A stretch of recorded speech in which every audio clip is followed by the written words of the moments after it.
One of the keys to working faster in Final Cut Pro is learning to use shortcuts. There are a lot of them, and without constant use, they're hard to remember. I've held off on the discussion of custom shortcuts until the very end, because it's tempting to start reassigning the existing ones. But they do have their own twisted logic, and it's good to know the factory defaults so you're not lost when working on another install on someone else's machine.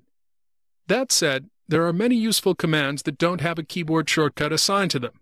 So Final Cut lets you do it yourself. Go to Tools, Keyboard Layout, Customize, or use the shortcut Option H. This opens a map of your keyboard, and those icons on the keys mean they've been assigned to a command. Mouse over the icon on the H key. The tooltip tells us it activates the Hand tool. To the right, we have what's basically a database of all the commands and shortcuts in Final Cut Pro. Click in the search field and type Hand. It displays all commands with the word Hand. There's only one, and it shows the keyboard shortcut. Now click in the field and type H. This shows all shortcuts that use the letter H, including the Hand tool and the customized keyboard layout shortcut, Option H. To see that shortcut mapped on the keyboard, you need to click on the modifier to highlight it. Now mouse over the H key.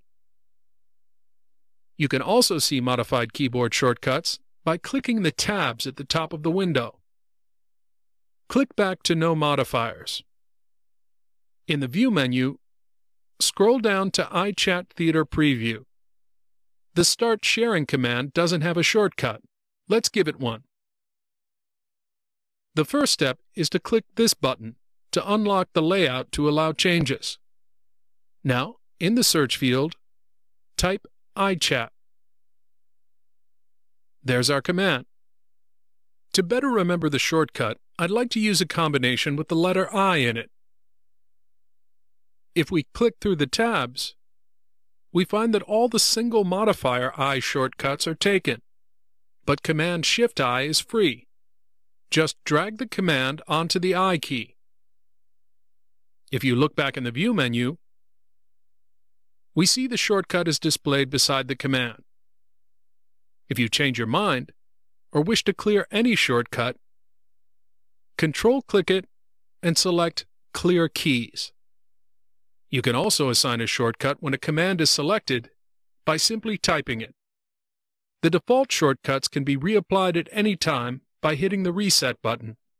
And, for reference, you can get a list of all commands and assigned shortcuts by going to Tools, Keyboard Layout, Save All Commands as Text.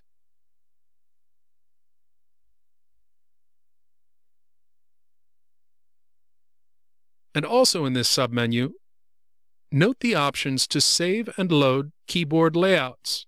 This lets you bring and load your custom shortcuts for work on another machine.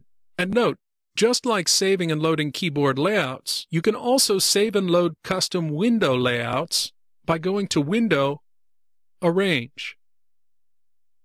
Final Cut is meant to adapt to the way you like to work. That's why there's often 4 different ways to do the same thing. If you're fed up with trying to remember shortcuts and prefer to work graphically, you can create a button in the interface for any command. We played a bit with multi-click buttons in a previous lesson, but let's see how to add our own. Just go to Tools, Button List, or use the shortcut Option J. Like the command list in the custom keyboard layout window, you just type a keyword in the search field. From the results, just drag the command to the desired button bar. Let's try one more. How about a button for Log and Transfer? Type Log in the search field and drag Log and Transfer to the button bar of your choice. Close the button window and click on the new button. And you're ready to ingest new footage for your next project.